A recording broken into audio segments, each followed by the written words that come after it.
이번 6.13 지방선거에서 또 다른 관심사죠. 개헌 국민투표를 같이 할 수 있을까요? 국회가 이렇다 할 합의점을 찾지 못하면서 청와대가 개헌안을 준비하고 있는데요.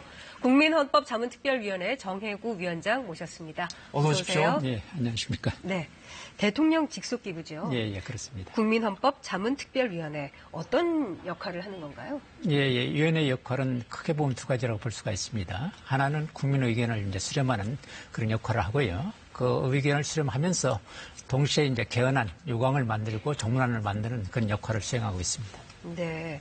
지금 정부와 여당이 생각하는 개헌은 대통령 4년 중임제잖아요. 그러면 지금하고 어떻게 뭐가 달라지는 건가요? 지금은 이제 5년 단임제지 않습니까? 네. 중임제라면 좀 정확히 얘기해서는 연임하는 중임제입니다. 중임도 한 번 나왔다가 중간에 또 안 했다가 다음 나올 수 있는 그것도 중임제지 않습니까? 네. 그런 중임제가 아니고 한 번 하고 4년 하고 다시 선거를 거쳐 다시 4년 할 수 있는 연임하는 이제 중임제를 집중적으로 논의하고 있습니다. 네, 그 말씀은 한 번 쉬었다가는 못한다. 예. 이 말씀이 약간 다르군요. 그렇습니다. 그러니까. 좀 다릅니다. 그러면 미국처럼 예. 한 번 했다가 4년 동안 했다가 바로 또 다시 대통령을 할 수 있는. 연임하는 중임제입니다. 미국이 4년 중임제군요. 그렇군요. 네. 결정이 됐습니까? 4년 중임제로 아니, 지금 간다. 논의 중입니다. 여기 그냥 저희들이 개헌을 마련하는 중이기 때문에 최종 결정은 아니고 그 안을 집중적으로 논의하고 있는 상태입니다. 네, 위원장님 나오시기 직전에 석간신문에서 사실상 결정됐다라는 보도가 나와서 여쭤보는 겁니다. 그건 제가 볼 때 사실상 결정됐다고 볼 수는 없습니다. 저희들이 지금 논의 과정에 있고 논의를 정리하는 단계이기 때문에 그렇게 확정적으로 얘기할 수는 없습니다. 네. 만약에 이렇게 개헌안이 국민투표를 통해서 통과가 되더라도 문재인 대통령이 연임할 수도 있습니까, 그럼? 아니, 그건 없습니다. 그런 경우에서는 전혀 생각하지 않고 있는 겁니다. 경우의 수가 아니고 지금 헌법에 어떻게 돼 있는가 하면 그 대통령 임기 조항에 대해서 뭐 변경을 하거나 그렇게 되면 그 해당 대통령은 해당되지 않습니다. 효력이 없습니다. 그렇군요. 그렇기 때문에 문재인 대통령이 개헌을 한다면 문재인 대통령한테는 해당되는 사항은 아닙니다. 우리 헌법이 특정 대통령이든 권력자가 자신의 임기 동안에 권력 임기를 연장하는 것 자체를 막고 있군요. 그걸 방지하기 위해서 헌법에 그런 규정이 있습니다. 그렇군요. 알겠습니다. 자, 이제 관건은 6월 지방선거 이제 99일 남았습니다. 그러려면 이제 여야 합의 단일안이 도출이 돼야 하는데 그 가능성 어떻게 보십니까? 글쎄요. 사실 문재인 대통령께서는 먼저 국회가 좀 합의를 했으면 좋겠다 해가지고 우선권을 줬죠. 그런데 이제 합의될 가능성이 안 보이기 때문에 불가피하게 대통령이 발의를 할 수밖에 없는 그런 상황에서 이제 준비를 하고 있습니다. 그러면 그 안이 여당 안과는 큰 차이가 없다 이렇게 봐도 될까요? 여당 안하고 큰 차이가 뭐 없다기보다는 참고해서 저희들이 이제 참고를 합니다. 참고를 하지만 또 그렇다고 해서 똑같이 만들거나 그렇지는 않습니다. 참고해서 대통령 안으로 대통령이 이제 생각을 반영해서 국민의 생각을 반영해서 저희들이 안을 만들고 있습니다. 대통령 안을 국회로 보내면 그 안을 가지고 국회가 논의할 것이다 이 말씀이시죠? 예, 그렇습니다. 알겠습니다. 여기에 대한 야당의 입장 살펴보겠습니다. 권력구조 개편이 가장 중심이 되어야 합니다.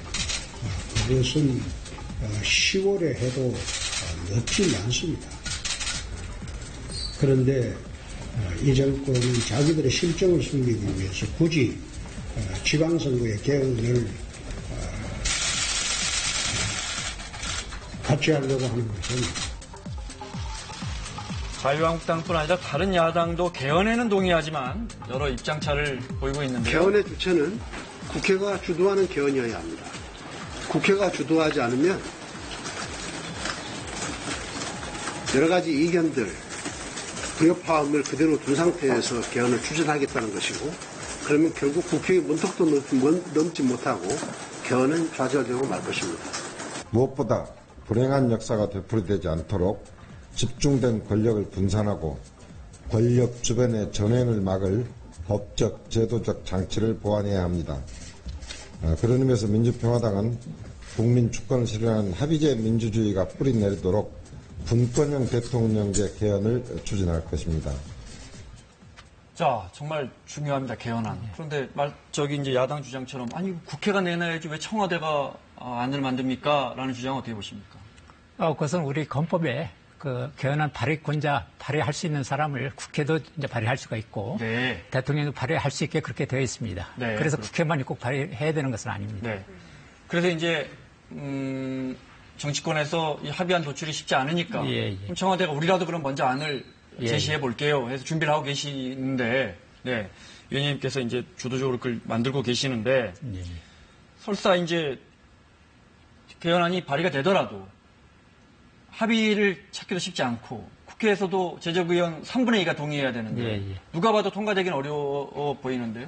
그 어려운 점이 있는 것은 사실입니다. 네. 그런데 저희들이 다시 한번 환기해야 될 것은 지난 대선 과정에서 모든 후보들이 6월 지방선거에서 국민투표를 하자고 그렇게 공약을 했습니다. 공약을 하고 그래 대통령 그 약속을 이제 지키기 위해서 지방선거에서 국민투표를 하겠다라고 얘기를 하는데 지금 정치권의 어떤 이해관계 때문에 그것이 자꾸 이제 미뤄지고 있는 거예요. 그런데 여기에서 우리가 한번 생각해 볼 것은 국민과의 약속을 그렇게 각 그 어떤 정치권의 이해관계 때문에 꼭 미뤄야 되는 것이냐. 그런 문제에 대해서 우리가 다시 한번 생각을 해볼 필요가 있습니다. 네. 앞서도 홍준표 대표가 얘기를 했는데 10월에 해도 늦지 않는다. 라면서 지금 반대하고 있는 입장이잖아요. 야권은 구체적으로 그러면 어떤 개헌안을 주장을 하고 있는 건가요? 저는 시기가 꼭 중요한 것은 아니라고 생각합니다. 합의가 되면 뭐 시기 문제는 좀 신축성이 있다고 생각할 수가 있는데 지금은 합의될 가능성 자체가 그렇게 많지가 않아요. 그래서 시간만 10월로 옮긴다고 해가지고 그게 성사 가능성이 있는 것이냐라는 부분에 대해서 충분한 신뢰를 못 주고 있는 그런 상태입니다. 네. 야권에서 주장하는 안은 어떻게 알고 계십니까, 지금? 언론에 보도되거나 하는 건. 네. 그 자유한국당이 이제 가장 어떻게 보면 야권 중에서 가장 큰데 그 개헌안이 좀 분명치가 않습니다. 개헌안이 아직 안 나온 상태이기 때문에 그쪽에 주장하는 큰 어떤 뭐 분권형 개헌 정도는 얘기하고 있는데 구체적인 안은 아직 안 나온 상태입니다. 분권형 대통령제라 하면 대통령의 권한을 나눈다는 거잖아요. 네. 사실 학문적으로는 분권형 개헌이라는 말을 안 씁니다. 왜 그런가 하면 학문적으로는 대통령제, 의원 집정제, 내각제 이렇게 쓰고 있습니다. 그래서 지금 이제 분권형이라는 말을 쓰고 있는데 그것은 아마 이제 대통령과 이제 국회의 권한을 어떻게 할 거냐 그 문제 때문에 이제 그 말을 쓰는 것 같은데 학문적 용어는 아닙니다. 그리고 지금 위원장님 준비하시는 청와대 안에도 대통령의 권한을 일부 내려놓는 게 있죠. 국회로 주는 그렇습니다. 게. 그런 건 어떤 게 있습니까?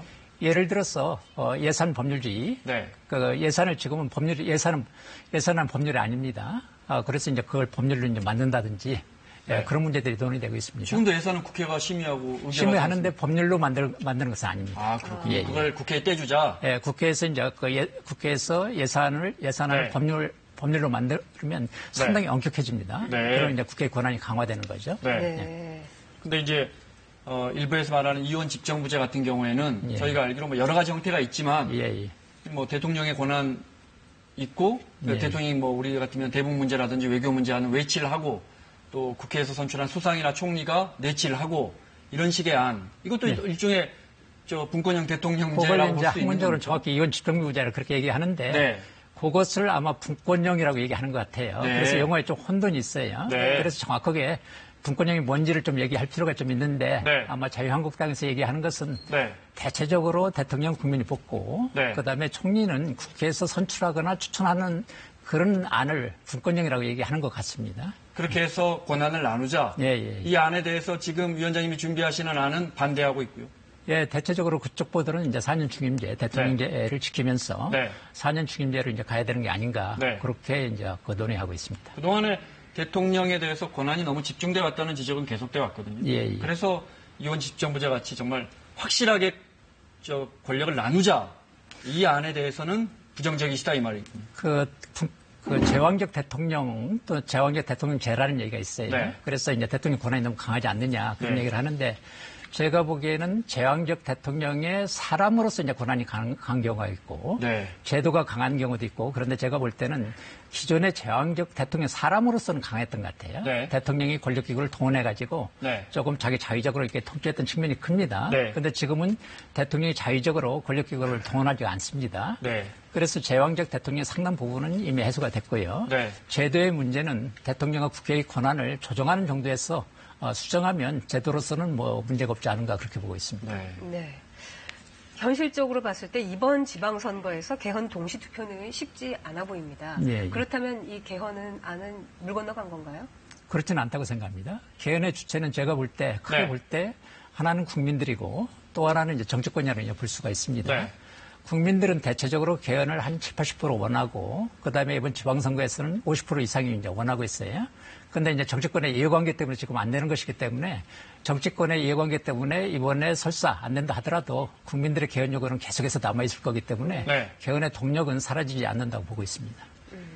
알겠습니다. 지금 준비하시는 안은 언제쯤 발표됩니까? 저희들이 12일까지 저희들이 완성해서 13일 날 대통령께 보고할 예정입니다. 그러면 그 무렵에 우리 국민들은 지금 청와대가 생각하는 개헌안을 정확히 알 수 있겠군요. 아마 그것은 한 20일경에 대통령이 발의를 하실 것 같은데 발의를 하신 다음에 알 수 있을 것 같습니다. 3월 20일경에? 예. 알겠습니다. 국민헌법 자문특별위원회 정혜구 위원장과 함께했습니다. 고맙습니다. 고맙습니다.